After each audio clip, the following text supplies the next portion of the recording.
friend Jim here with JBsBigAdventure, coming to you from Lake Chapala, Mexico. Welcome back, everyone. If this is your first time to the channel, welcome. You're going to love this community and this channel. So, as the heading says, discouragement. I'm going to share with you 4 ways that we get discouraged, but I want you to know that I'm also going to give you the antidote. I'm going to let you know how you can become undiscouraged. So, 4 reasons for discouragement. Now, what I want you to know is discouragement's universal. It's something that happens to all of us. We all get that way. And there's some very specific things that is really important to think about when we get discouraged. So, you know, you've read things, you've watched things, you've internalized about your dream, about living your Mexico retirement dream. And then we get discouraged. So you've been looking forward to it. You've been planning for it. You've been selling your belongings to make the trip, and you get discouraged. I want to let you know on the outset, I don't apologize for what I'm going to be sharing with you, because I believe that there's a reason why we get discouragement, but there's even a bigger reason of why we're able to, in faith, move forward and realize where that discouragement's coming from. So the first discouragement we get is fatigue. Now, what's fatigue? When we get tired. You know, it's everything from coming down here, let's say, for example, coming down and using my relocation service, and we go out and you are absolutely blown away of what you see, of what you hear, of what I share with you. You're really excited, even more. But then again, you get back maybe to your Airbnb and something happens.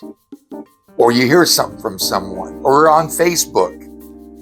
I just want you to know that discouragement has to do with being fatigued and being tired. Second one is frustration. You ever felt frustrated? You ever feel frustrated about making this trip and making this journey and being able to live your dream? Some important things to remember. Trivial things waste our time. Trivial things, stupid stuff, wastes our time. I mean, it can be that, I know that when we were coming, I had some boxes that I thought I knew was inside the box, and I mislabeled the box. So I go to get shoes, and there's pots and pans for the kitchen. So just know it's the small stuff.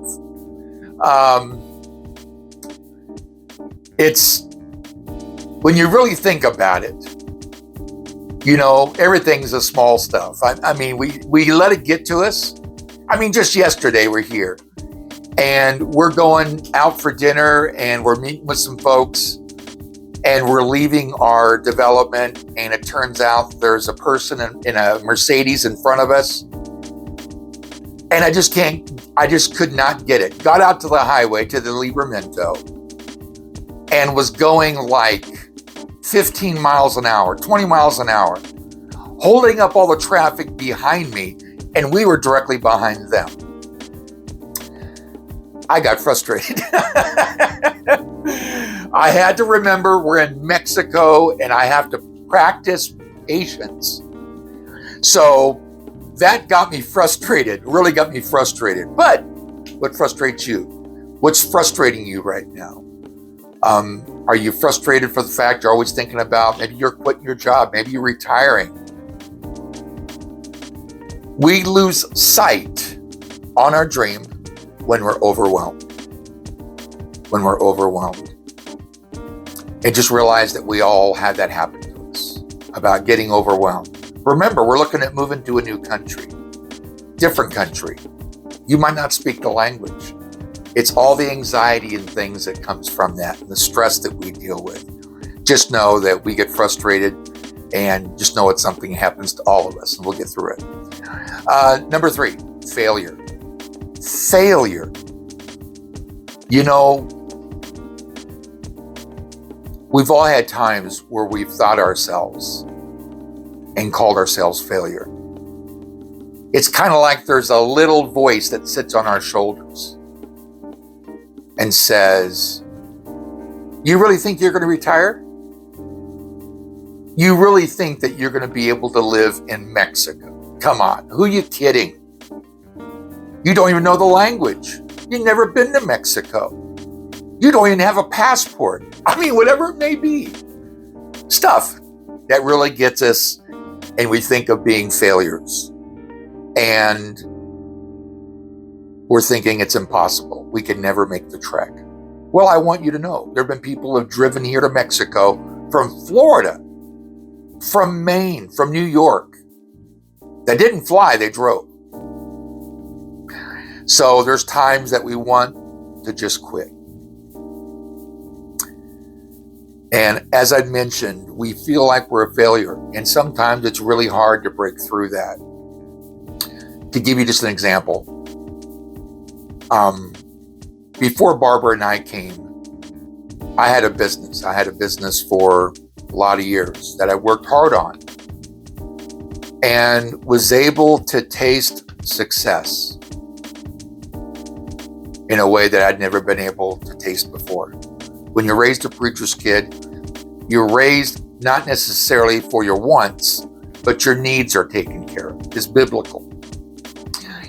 And what ended up happening is I went through a divorce. I lost everything. I tell a joke that I used to drive two Mercedes-Benz, and I love Mercedes. But now I drive a Rolls Canardly. And you might say, what's a Rolls Canardly? That's one of those cars that rolls down one hill and can hardly make it up the next.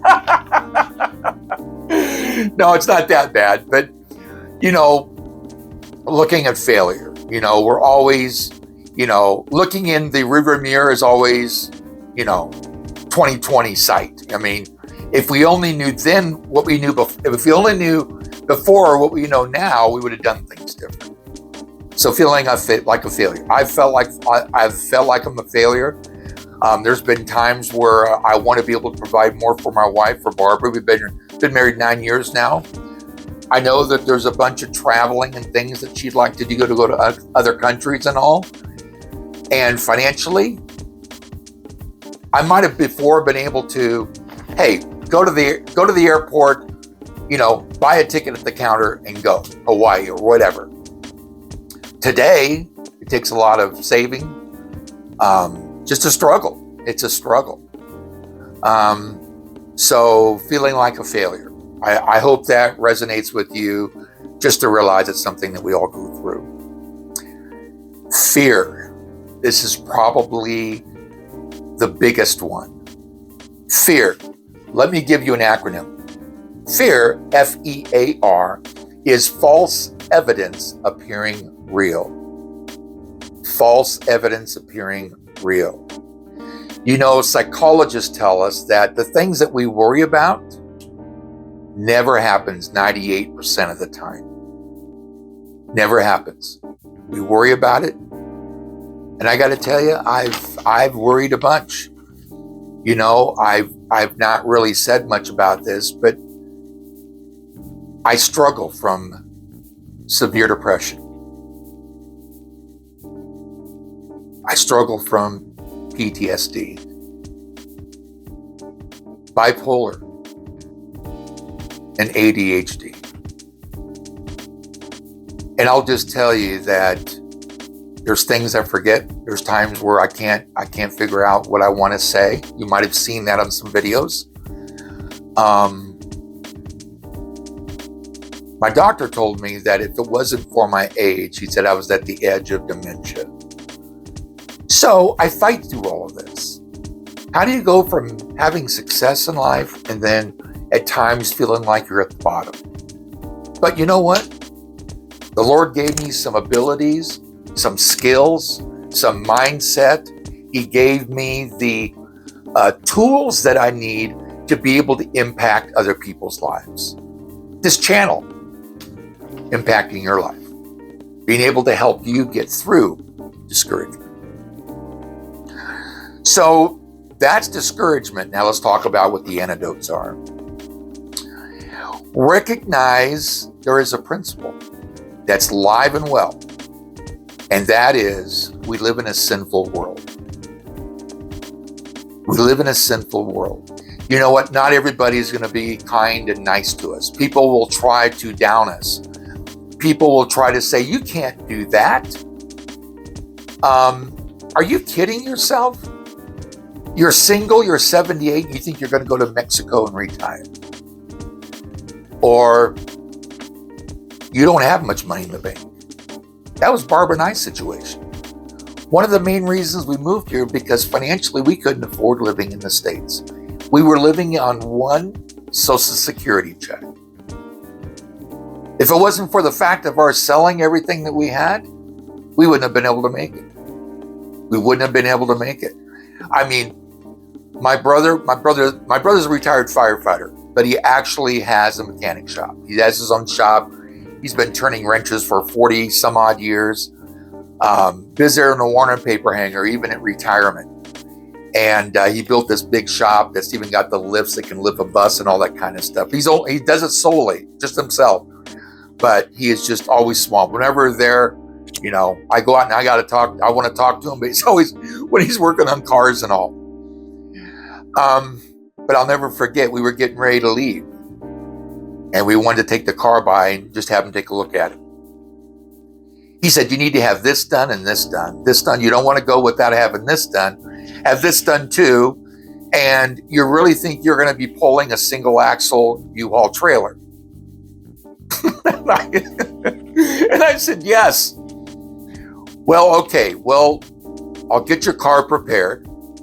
And I think the bill was like $1,000 for the parts and things that we needed to do. And I got to tell you, I just could not believe how we felt at that time. So as long as we recognize why we feel that way, we got to make sure we never give up. We never give up. That's key. Second one, that we remember the Lord.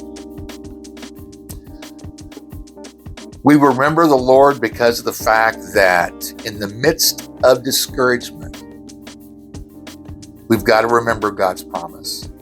His presence is powerful. And God's faithful. So we know that there's a bigger power that actually can help us through the storm. Number 3, when it comes to antidote for discouragement, resist discouragement. Don't yield to discouragement without a fight. Without a fight. I'll never forget, there's a picture, and I might even put it on the video if I can find it. It's a cartoon of like a stork or some kind of a bird that's got a big bill. And it got a frog. Frog's head is inside of the bird's mouth. And the frog is holding the narrow throat of the bird so he doesn't go down. It's funny. So here's a frog inside of a bird's mouth, but the frog has got the neck of the bird. Don't yield to discouragement without a fight. Knowing really who's our enemy. Our world is a messed up world today. There's so many things going on. And it's difficult sometimes to hear those things and want to move on. There are more suicides today than there's ever been in the world. People that have lost hope. People that don't have any idea of where to turn. I'm grateful to know where I can turn. And it can very well be you too, of where you're able to turn to. And knowing who's our enemy, we know that we'll defeat. And the devil knows when you're discouraged. He knows. So the antidote for discouragement, recognize the principle that we live in a sinful world, remember the Lord, and resist discouragement. Discouragement is reoccurring. Discouragement is contagious, but discouragement is curable. That's the great news, that discouragement is curable. I want to give the credit to what I just shared with you to a very close friend of mine. His name is John. John is actually, he had a church, he retired. He had a church in eastern part of the United States. It was a large church, and he retired. And recently, our church, we're waiting for a time that our new pastor will be here. But this is a sermon that John spoke about. And I took notes. And am I glad I took notes? I just knew, I wasn't thinking about YouTube when I was listening to this sermon. I was taking notes because it's so relevant to today's world. Discouragement. So, John, when you watch this, I just want you to know, brother, I love you. And thank you so much for what you shared. And I owe this all to you about this incredible sermon that you shared with us. So, friend, I hope this has been helpful for you. How do you fight and deal with discouragement? How we overcome, and how we, in fact, can live our Mexican dream. I hope that's been helpful. Until next time, thank you so much for being a part of this channel. If you found value, go ahead and subscribe. There's a red box in the bottom right-hand corner. Tap on it, you're subscribed. If you want, you can stop by and say hi, give a question, let us know of an idea you'd like to have in regards to a video. Give us a thumbs up, and don't forget to hit the bell, because that way you'll be immediately notified when our next video comes out. You don't want to miss our next video. So with that, thank you again for being a part of this community and supporting it. Have an awesome day. We'll see you on the next video.